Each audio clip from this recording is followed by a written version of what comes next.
दोस्तों, आपको कैसा लगेगा अगर मैं आपसे कहूं कि फ्यूचर में आपको कोई नौकरी करने की जरूरत नहीं होगी। गवर्नमेंट आपको खुद हर महीने एक स्टेबल इनकम देगी ताकि आप सरवाइव कर सको। मुझे पता है ये सुनकर काफी अच्छा लगेगा, क्योंकि ऐसा हो जाने के बाद ना बेरोजगारी का डर होगा ना भुखमरी का खौफ, क्योंकि सिस्टम इंश्योर करेगा कि आपके पास एक बेसिक इनकम हो। इस कॉन्सेप्ट को यूबीआई कहते हैं, यूनिवर्सल बेसिक इनकम, और इस कॉन्सेप्ट को दुनिया के काफी हिस्सों में ट्राई भी किया जा चुका है। लेकिन अब एक बात ध्यान से सुनो, ये पैसा तुम्हें इसलिए नहीं मिल रहा होगा क्योंकि गवर्नमेंट को तुम्हारी बहुत चिंता है। वो पैसा तुम्हें इसलिए मिल रहा होगा क्योंकि बात इकोनॉमिक सर्वाइवल और प्रॉफिट साइकिल की है। मैं कहना ये चाहता हूँ कि पब्लिक कंज्यूमर है, और अगर आम आदमी के पास पैसा ही नहीं होगा तो कंपनीज के प्रोडक्ट कौन खरीदेगा। ऑटोमेशन और एआई की वजह से जॉब कम होंगी, लोगों के पास इनकम के सोर्स कम होंगे। पैसा बस वही कमाएगा जो हाइपर फोकस्ड है, डिसिप्लिन्ड है, जो मेहनत करना जानता है। और इसी वजह से जब लोगों के पास पैसा कम होगा तो प्रोडक्ट्स की डिमांड भी कम होने लग जाएगी। कंपनीज चलेंगी ही नहीं अगर लोग खरीदेंगे नहीं। इसीलिए गवर्नमेंट बोलेगी चलो सबको पैसा दो ताकि वो खरीदें, ताकि इकोनॉमी चले। यूनिवर्सल बेसिक इनकम इकोनॉमी को आर्टिफिशियली जिंदा रखना है। तुम्हें पैसा मिलेगा सिर्फ इसलिए ताकि तुम खरीदते रहो। तुम्हारा सर्वाइवल इंपॉर्टेंट नहीं है, तुम्हारा कंजम्पशन इंपॉर्टेंट है। वरना तुम खुद सोचकर देखो, एक भिखारी जिए या मरे क्या फर्क पड़ता है, लेकिन अगर पूरा देश ही भिखारी बन जाए तो बहुत फर्क पड़ता है, क्योंकि इससे कंपनीज के प्रॉफिट पर असर होगा। अब तुम ये सोचोगे कि मुझे अगर बेसिक इनकम मिल रही है तो इसमें प्रॉब्लम क्या है। प्रॉब्लम यह है कि जब तुम्हारे साथ ये हो रहा होगा तब तुम जी नहीं रहे होगे, तुम सिर्फ एग्जिस्ट कर रहे होगे। कंजम्पशन ही तुम्हारी जिंदगी का एकमात्र पर्पस बचा होगा। कंपनीज आज भी यही चाहती हैं कि तुम बस कंज्यूम करते रहो ताकि उनको प्रॉफिट मिलता रहे, जिसकी वजह से तुम एक कमजोर इंसान बनते जा रहे हो। तुम एक इनडिसिप्लिन्ड और शॉर्ट अटेंशन स्पैन वाले व्यक्ति बनते जा रहे हो, जिसके अंदर बिल्कुल भी विल पावर नहीं है उठकर कोई भी काम करने की। और जब एक पूरी जनरेशन ही इस तरह की हो जाएगी जो कोई काम ही नहीं कर सकती, जिसका किसी भी काम को करने में मन ही नहीं लगता, जो मेहनती ही नहीं है, तो फिर ना तुम पैसा कमा पाओगे, ना ही अपनी लाइफ अपने स्टैंडर्ड्स पर जी पाओगे, और फिर गवर्नमेंट को इंटरफेयर करना होगा। गवर्नमेंट तुम्हें एक बेसिक इनकम देगी ताकि तुम अपनी लाइफ कैसे भी जियो, लेकिन कंज्यूम करते रहो ताकि इकोनॉमी चलती रहे। यही तुम्हारा फ्यूचर होगा अगर तुमने अपने आप को मेहनती और फोकस्ड नहीं बनाया तो। अगर तुमने अपने विल पावर मसल को डेवलप नहीं किया तो, जिसे हम क्वालिटी ऑफ लाइफ कहते हैं, वो तुम्हें कभी नसीब नहीं होगी। तुम्हारा पूरा दिन सिर्फ एक चीज में जाएगा, और वो है कंज्यूम करने में। आंखों से, कानों से, मुंह से, हाथ से, पूरे शरीर से। और दुख की बात तो ये है कि तुम्हें लगेगा कि तुम एंजॉय कर रहे हो, लेकिन उस एंजॉयमेंट के पीछे का दुख सिर्फ तुम जान रहे होगे। और इसी प्रॉब्लम का सॉल्यूशन ये वीडियो है, जो तुमको एक कंजम्पशन मशीन से एक ऐसा इंसान बनाएगी जिसके पास एक मॉन्स्टर विल पावर है। मैं तुमसे कोई वादा नहीं करूंगा, लेकिन मैं इतना कहना चाहता हूँ कि ये वीडियो एक मूवी की तरह है, जो कि फर्स्ट हाफ में बेस बनाती है, लेकिन सेकेंड हाफ में कुछ ऐसा दिखा देती है जो कि उस मूवी को एक मास्टर पीस बना देता है। दोस्तों, मैं चाहता हूं कि मैं इस वीडियो की मदद से आपके माइंडसेट को चेंज करूं, क्योंकि ज्यादातर दिक्कत वहीं पर है। हालांकि इस वीडियो के खत्म होने तक मैं उसे चेंज कर भी दूंगा, लेकिन सबसे पहले मैं चाहता हूं कि हम अपने बेसिक्स पर काम करें। दोस्तों, एक लेवल तक हमारा माइंडसेट सिर्फ इतना करने से ट्रांसफॉर्म हो सकता है कि हम अपने आप को हेल्दी रखने लग जाएं। और हेल्दी का मतलब ये नहीं है कि वॉकिंग कर लिया, थोड़ी रनिंग कर ली, पुशअप्स मार लिए। मैं ये सब नहीं कह रहा। मैं कह रहा हूँ अपने आप को एक एथलीट की तरह इमेजिन करो। मैं तुम्हें एक एथलीट लाइफ जीने को कह रहा हूँ। अपना ट्रेनिंग प्रोग्राम सेट करो, अपनी डाइट सेट करो, और कमिटमेंट दो अपने आप को कि बॉडी के लेवल पर मैं एक एथलीट की तरह जीऊंगा, एक आम इंसान की तरह नहीं। और मैं ऐसा क्यों बोल रहा हूँ ये तुम्हें अगले चैप्टर में पता चलने वाला है। लेकिन उससे पहले जरा सोचो कि अगर तुम एक युद्ध में जा रहे हो और तुम्हारे हाथ पैर पहले से ही कटे हुए हैं, तो तुम क्या युद्ध में लड़ पाओगे? बिल्कुल भी नहीं। अपने शरीर को कमजोर रखने का मतलब यही होता है कि युद्ध में उतर तो रहा हूँ, लेकिन अपने हाथ और पैर काट कर। इसीलिए सबसे पहला काम है अपनी बॉडी को ठीक करो। जो तुम दिन भर खा रहे हो वो खाना नहीं, जहर है। ये कचरा खाना बंद करो। शुगरी और प्रोसेस्ड फूड तुम्हारे टेस्ट बड्स, एनर्जी और डिसिप्लिन सब कुछ डिस्ट्रॉय कर रहे हैं। मैंने ये खुद महसूस किया है। गंदा खाना खाने की वजह से दिन भर आलस चढ़ा रहता है, शरीर भारी हो जाता है और बेड से उठने का मन ही नहीं करता। और अगर बेड से उठते भी हो तो बस दो रीजंस की वजह से, या तो फिर से कचरा खाने के लिए या फिर मास्टरबेशन करने के लिए, क्योंकि यही दो फोर्सेस हैं जो तुमसे उस वक्त कुछ करवा सकती हैं। बाकी सब कुछ तुम्हारे अंदर मर चुका होता है। इसीलिए अपनी डाइट और वर्कआउट, इसके साथ कोई कॉम्प्रोमाइज मत करना। अपनी ताकत को तुम्हें बढ़ाना होगा, अपनी फिजिकल स्ट्रेंथ को तुम्हें बढ़ाना होगा।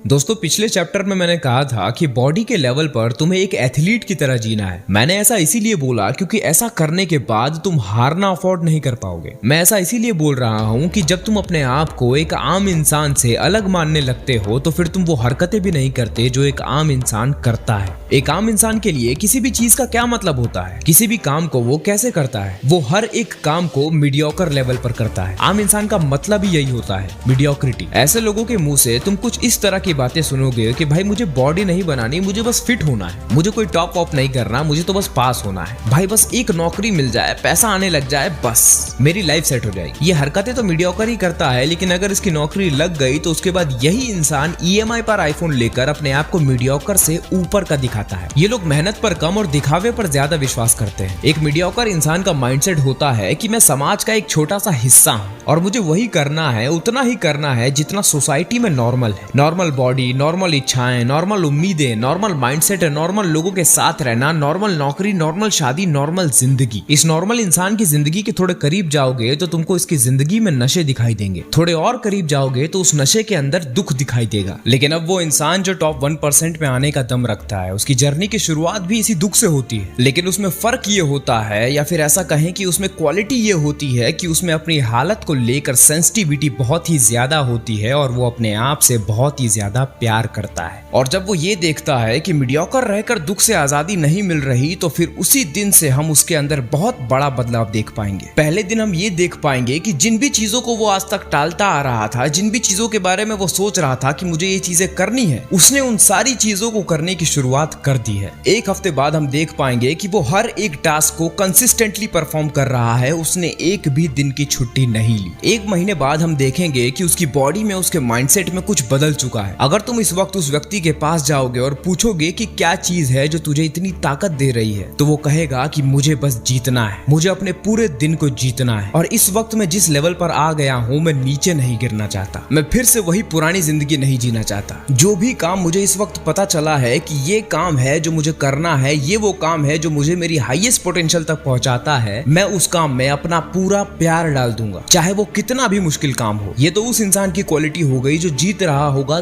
तुम बताओ, तुम वो इंसान नहीं हो। तुम कितनी बार अपने पूरे दिन में जीतते हो? क्या तुमने अपनी मीडियोक्रिटी को तोड़कर आज पूरे दिन को जीतने का फैसला किया, या फिर तुम्हें मौका ही नहीं मिला इस बारे में कुछ सोचने का और तुम्हारा दिन बस ऐसे ही निकलता चला जा रहा है उन बेसिक चीजों को करते हुए जो तुम हर रोज करते आ रहे हो? मुझे बताओ कौन सा दिन था वो आज से पहले जिस दिन तुम्हें ऐसा लगा हो कि आज के दिन में जीता हूं। चलो ये भी छोड़ो, ये बताओ दिन में कितनी बार कोई भी काम तुम जीतने के लिए करते भी हो? तुम्हारा दिन यूं ही निकल जाता है, उसमें हमें कहीं एक्सीलेंस दिखाई नहीं देती, तुम्हारा प्राइम नहीं दिखाई देता, तुम्हारा पीक दिखाई नहीं देता। तुम पूरे दिन बस हारे हारे रहते हो। इस जिंदगी के खेल को पूरा जोर लगाकर खेलते ही नहीं हो। कुछ लोग तो ये सिर्फ आलस की वजह से करते हैं, क्योंकि वो हमेशा से यही करते आ रहे हैं, वो हमेशा से ही हारते हुए आ रहे हैं, उन्होंने कभी भी अपने आप को जीतते हुए इमेजिन ही नहीं किया। लेकिन अगर हम उन लोगों की भी बात करें जो लोग सोचते हैं कि मुझे सब कुछ बदलना है, उन्हें घुटन होती है उस जिंदगी से जिस जिंदगी में वो जी रहे होते हैं, वो लोग भी जीतने के लिए नहीं लड़ते, क्योंकि उनके अंदर एक फिलॉसफी बैठी हुई है और वो फिलॉसफी ये है कि हार और जीत मैटर नहीं करती। श्रीमद् भगवत गीता का जो श्लोक है, कर्मणि वाधिका रस्ते महाफलेषु कदाचन, इस श्लोक को हमने सर पर तो बैठाया लेकिन इसका मतलब नहीं समझा। इसीलिए हम ऐसे बन गए कि फल की इच्छा करने को हमने बुरा मान लिया। लेकिन सच्चाई तो ये है कि अगर इंसान के मन से फल की इच्छा ही हटा दोगे तो वो काम ही नहीं करेगा। वो सिर्फ उतना ही करेगा जितने में वो मीडियोकर बना रहे, उसका खाना पीना चलता रहे। गीता के इस श्लोक को ठीक से समझने के लिए तुम्हें गीता से ही थोड़ी एडिशनल इंफॉर्मेशन लेनी होगी। अब जो मैं बोलने जा रहा हूँ उसको ध्यान से सुनना। गीता को जानने का अल्टीमेट पर्पस क्या है? गीता को जानने का अल्टीमेट पर्पस है मुक्ति पाना। किस चीज से मुक्ति पाना? अपने ही दुख से मुक्ति पाना। अब तुम मुझे बताओ, दुख तुम्हें तुम्हारे अंदर महसूस होता है या बाहर महसूस होता है? एक बात ध्यान रखना, मैं पेन की बात नहीं कर रहा, मैं दर्द की बात नहीं कर रहा, मैं दुख की बात कर रहा हूँ। पेन शरीर में होता है और दुख अंदर होता है, मन में होता है। अगर तुम्हारा पूरा शरीर ठीक भी है तब भी तुम दुखी हो सकते हो। तो दुख तुम्हें तुम्हारे इंटरनल वर्ल्ड में महसूस होता है, एक्सटर्नल वर्ल्ड में नहीं। और जो गीता है वो इस इंटरनल दुख से ही मुक्ति पाने के बारे में है। तो अब तुम मुझे बताओ कि अगर तुम गीता की फिलॉसफी पर चलोगे तो तुम कोई भी काम करोगे तो इसीलिए करोगे ना ताकि तुम्हारा इंटरनल दुख खत्म हो। बाहर कुछ मिला या ना मिला उससे फर्क नहीं पड़ता, अंदर तुम्हारा हाल बेटर होना चाहिए। तुम्हारे अंदर जो तुम पहले थे उससे कोई बेटर स्टेट अचीव हो जानी चाहिए। यही तुम्हारा पर्पस है। यही सेम चीज कृष्ण अर्जुन को भी कह रहे हैं कि मुझे नहीं पता युद्ध का परिणाम क्या होगा, हो सकता है तू हार भी जाए, फल पर तेरा कोई हक नहीं है, वहां पर हमें नहीं पता तू हारेगा या जीतेगा, हो सकता है तू मर भी जाए, लेकिन लड़ने मात्र से ही तुझे इंटरनली कुछ अचीव होगा, तू मुक्ति पाएगा, तुझे दुख से मुक्ति मिलेगी, तेरा मोह खत्म होगा, तेरा डर खत्म होगा। ये युद्ध तेरे लिए एक अपॉर्चुनिटी है मुक्ति पाने की। वरना इन लोगों का क्या है, ये तो फिर से पैदा हो जाएंगे। मैं,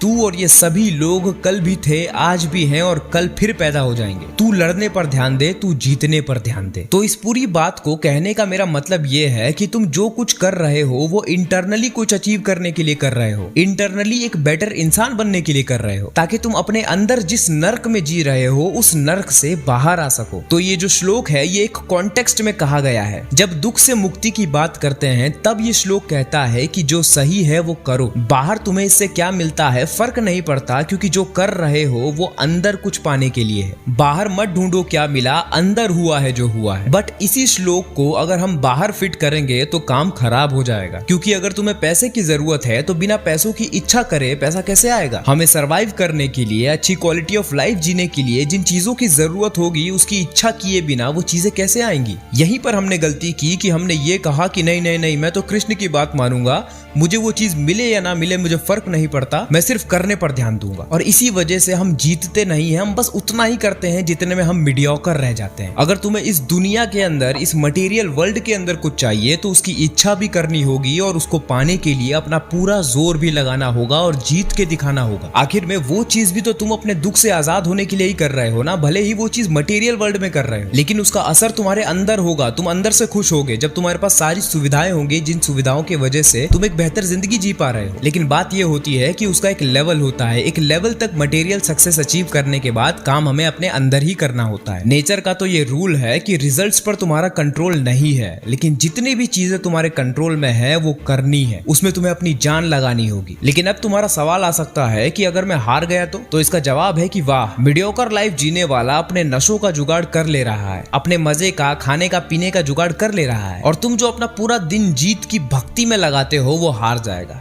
वाह, एक बात ध्यान से समझ लो कि तुम्हारे पास कोई चॉइस नहीं है, या तो लड़ना शुरू करो, जीतना शुरू करो, या फिर मीडियोकर बने रहो, नशे में पड़े रहो और दुख झेलते रहो। मटेरियल वर्ल्ड में जीतने के लिए कृष्ण की तरह तरकीब लगाना सीखना होगा, जीत के लिए डेस्परेट होना सीखना होगा। और अगर तुम्हें लगता है कि तुम हार जाओगे तो मुझे एक बात बताओ, मीडियोकर हो कि तुम कौन सा जीत रहे हो?